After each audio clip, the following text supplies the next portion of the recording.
Hello बच्चों, let us read the question first. The great German naturalist and geographer, Alexander von Humboldt observed that within a region, species richness increased with increasing explored area, but only up to a limit.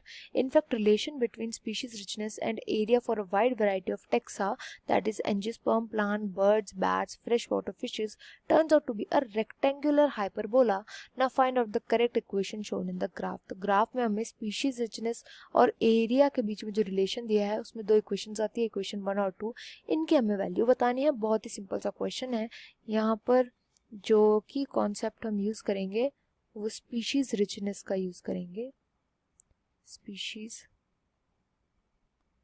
Richness.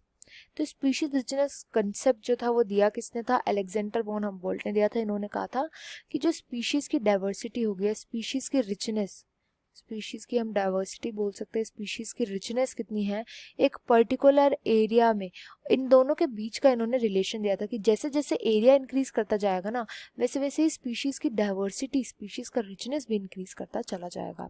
पर ये जो होगा ना, ये एक certain limit तक होता है, क्योंकि हर एक एरिया जो होता है, हर एक जो भी लैंड होता है ना, उसकी अपनी कैपेसिटी होती है. जैसे वो कैपेसिटी फुलफिल हो जाएगी तो स्पीशीज डाइवर्सिटी जो है और आगे नहीं इंक्रीज हो पाएगी. तो उन्होंने सिंपल सा स्पीशीज डाइवर्सिटी एरिया के बीच में रिलेशन दिया था. इसमें उन्होंने ये ग्राफ बनाया था. इस ग्राफ में जो ये वाली लाइन है इसको हम बोलते हैं रेक्टेंगुलर हाइपरबोला.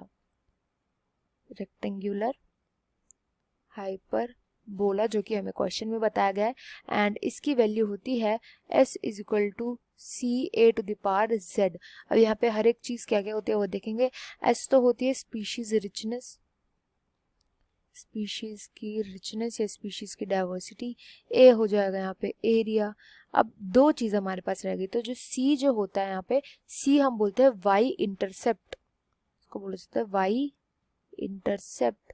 और जो यहाँ पे जेड होता है, जेड को हम रिग्रेशन कोफिशिएंट भी बोलते हैं या फिर हम इसको स्लोप भी बोल सकते हैं.